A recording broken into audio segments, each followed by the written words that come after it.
За өглөөний за өнөөдөр юу ярих бэлдсэн бэ гэхээр за хэл сурдаггүй хүмүүсүүдийн тухай ярилцъя. За тэгэхээр ерөнхийдөө хэл сурдаггүй 1 2 3 төрлийн хүмүүс байна. За ийм 3 төрлийн хүмүүс гадаад хэлийг сурж чаддаггүй байх нэ. За ямар хүмүүс байдаг юм бэ гэхээр нэгдүгээр хүмүүс бол үйлчлэгээ авах сэтгэлгээтэй хүмүүс. Үйлчлэгээ авах сэтгэлгээтэй хүмүүс гэсэн. Нэгээр ерөнхийдөө орчин үед бол ихэнх зүйлийг бол тийм ээ төлбөрөөр төлөөд үйлчлэгээ авч болдог болсон. За хоолны газар орлоо. Тийм ээ хоолыг хийгээд өгнө, зөөгч хийгээд өгнө. Хүүхдээ асруулж болно, тийм ээ. Хүүхдээ асруулаад заам сургуульд сургаж болно, тийм ээ. Сургуулаад хичээл сургуулаад тэгээд эрдэм мэдлэг нь олгоод. Тэгтээ ер нь хилд сурах нь болохоор яг цэвэр үйлчлэгээндээ бас ордог. Энэ бол жоохон холимог зүйл. За юу гэсэн үг юм бэ гэхээр тийм ээ. За би одоо англи үзэж байгаагүй. Гэхдээ надад бол 1 сая төгрөг байна. За би 1 сая төгрөгөөр за 3 сарын юу авч сургалт авч тийм ээ. За сая төгрөгөө төлөөд тэгээ 3 сарын дараа бол миний төвшин 1-ээр ахих хэвээр. Тийм ээ. Би A2 төвшөнтэй бол B1 төвшөнтэй болно. Гэт математикаар мөнгө өгөнгүүд тийм ээ. Хүүн болгож байгаа юм шигээр төвшин чинь ахихгүй. За ийм бодолтой хүмүүс нэлээд олон байна. За нэлээд олон тааралдаж байна. За тэгээд ер нь бол активгүй ихэд ингэ бодчихоор. Тийм ээ. Яс юм дээр бол төлбөргүй ч гэсэн үйлчлэгээ авч болно. Тийм ээ. Нэгдэр ер нь бол яадгүй гэхээр ер нь бол дээр үед болно шүү дээ, тийм ээ. Шавийн эрдэм багшаас гэдэг. Тийм багш нь үнэхээр сайн байх юм бол шавин ч гэсэн сайн байдаг гэсэн. Гэхдээ бас юу гэдэг байсан бэ гэхээр хэл сурахад ерөнхийдөө тийм нэг хамтын ажиллагаа хэрэгтэй гэсэн үг. Тийм. Partnership boosting гэсэн. Нэг нь болохоор за би зааж өгье. Гадаад хэлийг зааж өгье. Сургая. Нөгөөд нь болохоор за би сурч чаднаа. Хичээе. За тэгээд хоёр талаас ерөнхийдөө ингээд хүүхдээр лсэн дагуур ингээ нүх ухаж жагаад тэгээд ингээд яа гэсэн үг. Барилцсан гэсэн үг. Тийм ээ? Гар барилцсан гэсэн үг. За тэгэхээр мэдээч хэрэг хоорондоо ингээд нүхээ ингэж ухаж жагаад хоорондоо гараа барилцаж чадах юм бол эхлээ сурцсан байна, амжилтанд хүрлээ гэсэн үг. Тийм ээ? Заримдаа дандаа 50% нь явахгүй.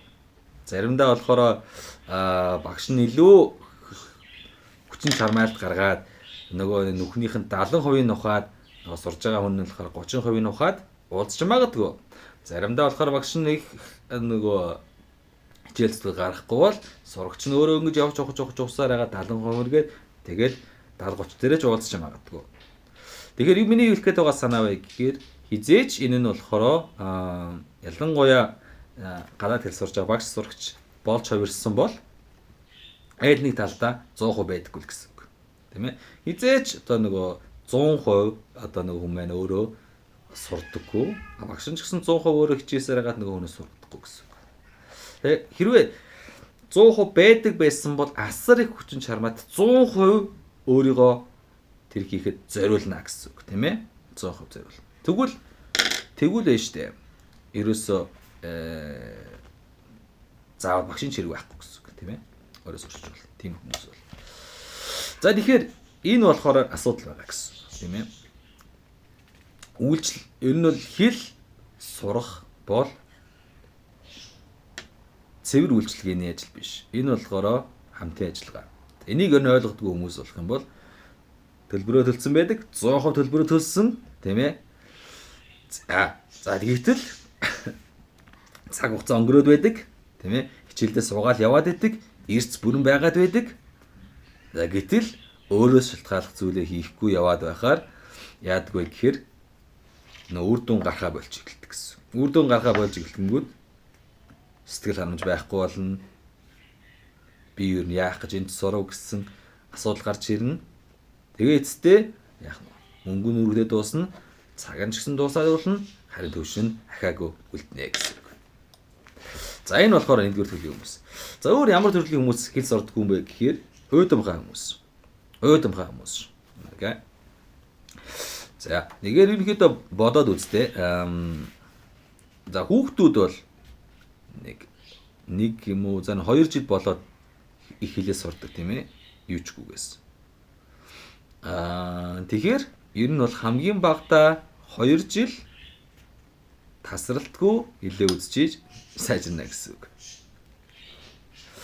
Тэгэхээр хин ерөнхийдөө тасралтгүй 2 жилийн хугацаанд 2 жилийн хугацаанд нэг үзчихээл тэгэл болоод ахаад нэг үзчихээл ингээгүй шүү дээ. Хүүхдүүд бол шинэ хэлийг төрлөг хэлээс сурахдаа байнга тэр орчинд нь өсдөг гэсэн. Өдөр болгон сонсно гэсэн тийм ээ.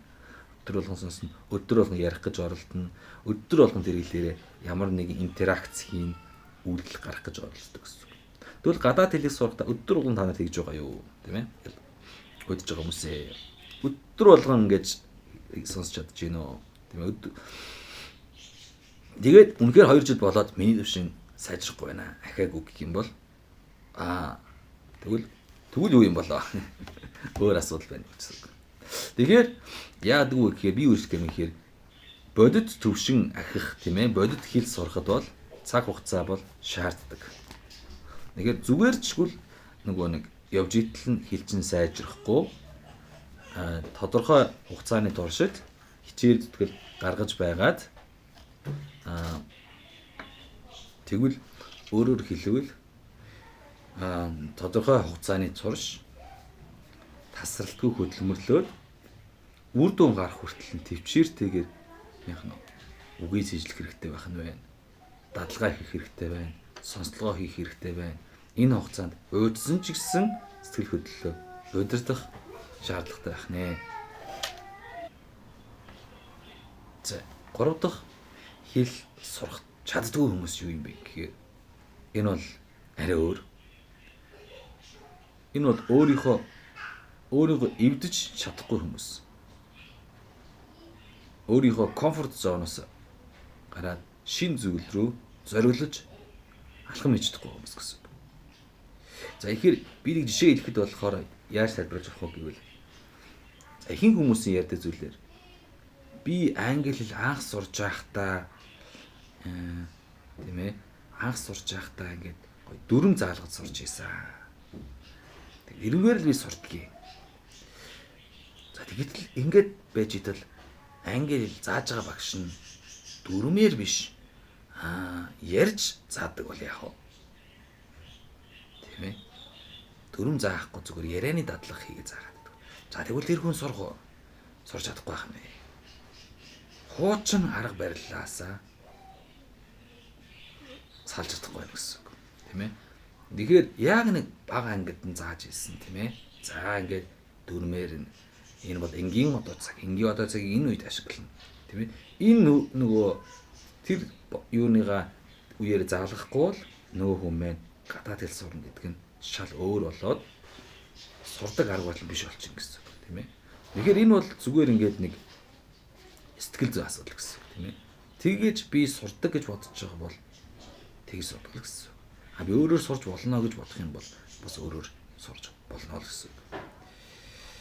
Тэгэхээр энэ нэг оюун санааны төгжээгээ ерөнхийдөө мултлах хэрэгтэй. Тийм ээ. Ялангуяа англиар ярьж сурахад бол хамгийн чухал зүйл бол ичихгүй байх хэрэгтэй гэсэн. Олон хүмүүсийн гараад англиар ярих тийм ээ. Хүмүүстэй тийм ээ.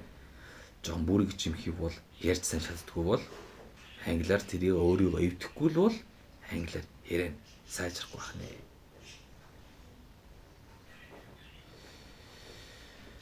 Тэгэхээр хэл сурахад ийм 3 бэрхшээл, ийм 3 сэтгэлгээний ерөнхийдөө нэг гажиг байгаа бол эднэрийг өөрчлөхгүйгээр одоо байгаа чигээрээ уушаа зүтгүүлээд байх юм бол дэмийл цагийн гарц, мөнгөний гарц тэгээд сэтгэл гонцгой үлдэх болно. За За тэгээд миний өнөөдөр дамжуулах гэсэн мессеж бодол бол энэ байна. Бүгдийг. We'll see you guys next time.